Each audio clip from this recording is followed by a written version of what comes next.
beer, it's good for you. Hello and welcome to the video. In this guide I will be passing on some top tips for homebrewers of all experience levels in respect of all grain recipes. So let's just get started. My first tip is around recipe choice. Always seek to obtain your recipes from known and trusted sources. This can range from books through to YouTube, of course. It should be understood that the better sources will not simply put together some ingredients they think will work and brew it once and share it publicly, as this is highly unlikely to represent the best of results. My process, for example, always involves a gradual progression with various test batches with tweaks that then progress the recipe into its decided potential best state before sharing it publicly. During this time I'm not just relying on my own taste buds either, because once again this will not provide the best route to a beer with mass appeal. This is often in part at the very least a similar minimum route that a commercial brewery takes before mass producing a new beer to ensure that it best represents their brand. I firmly believe that homebrew recipes, despite not being profit orientated, should only be shared publicly once they are in at the very least a tried and tested state. Unfortunately though, this is simply rather largely not the case with many recipes shared online. When brewing recipes from known and trusted sources, you really are best advised to avoid the temptation to tweak them.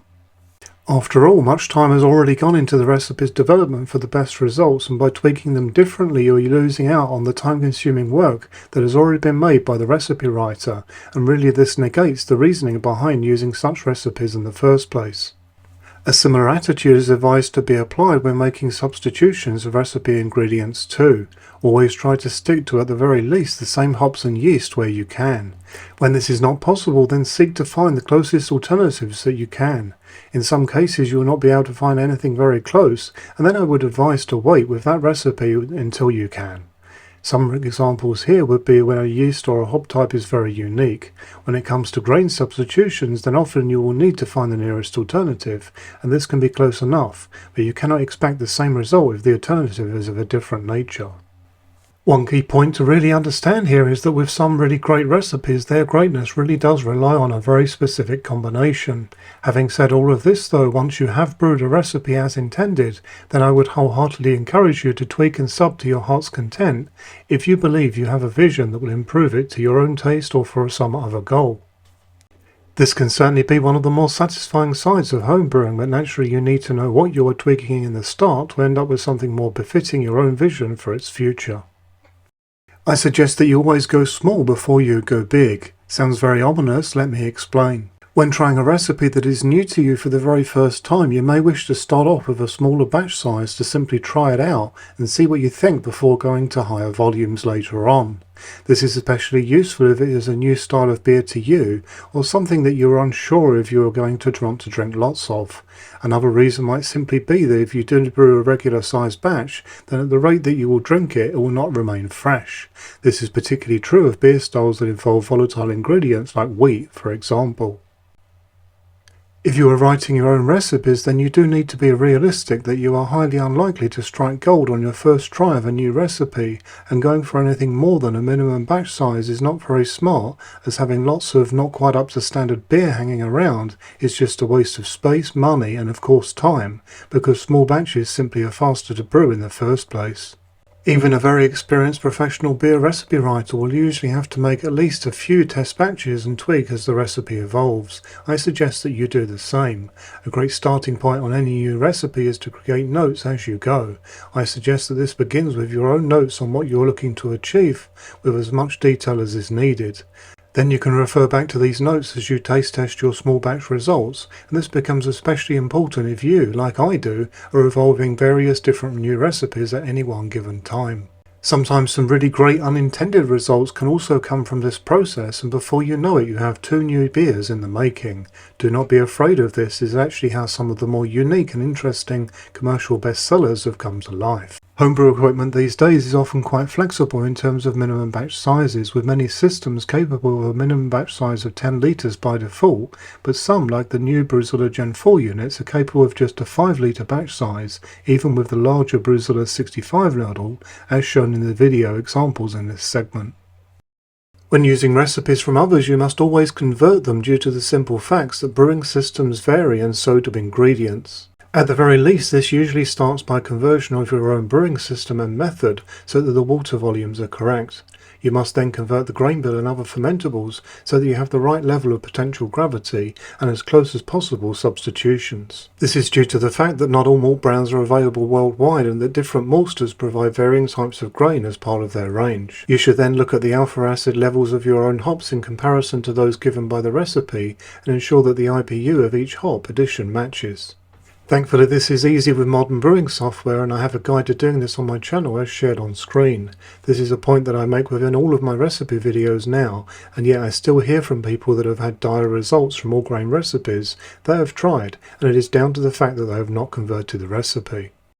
If you are writing your own recipes, then Brewfather certainly has some great features that are especially useful and will make your process easier. The big one here is that this software offers style templates.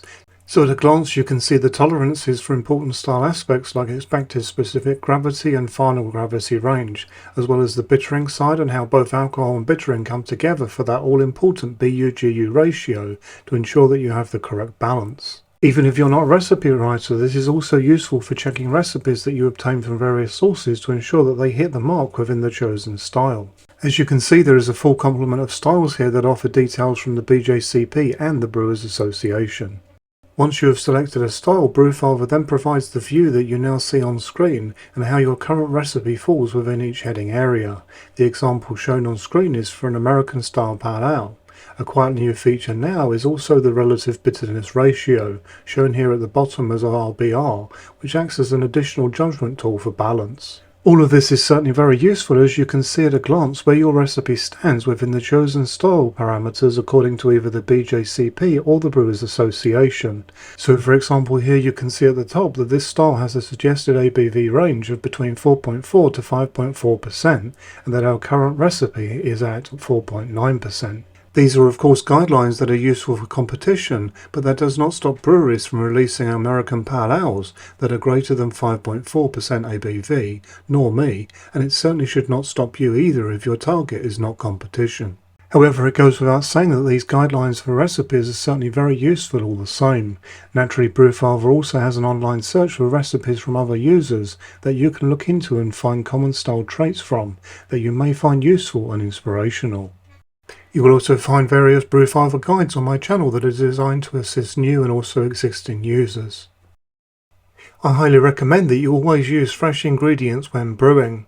Now I know that for many of us this should simply go without saying, but I all too often hear from homebrewers that will chance these things to avoid spending further money, and in many cases this is simply to save a very small amount, and frankly it makes little sense to me or them after the beer turns out to be a flop. So let's look at some quick tips here. If you are storing hops for even a short time, I suggest that you do this in the freezer and make sure they are vacuum sealed.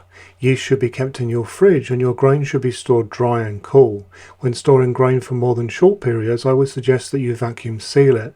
These quick and easy tips will keep your ingredients fresher for longer. I also have to say that using old ingredients may seem like a money saver initially, but very often the resulting beer will disappoint and you will regret the time and energy spent in brewing and fermenting it.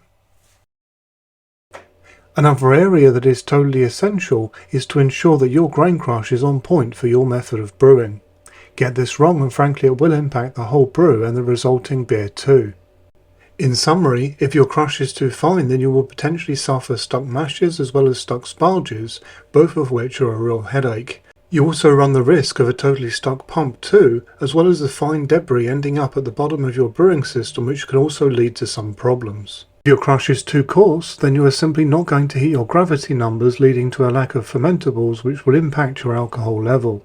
Having a consistent grain crush that hits the right level will avoid these problems, will allow you to dial in your brewing with far better predictability too.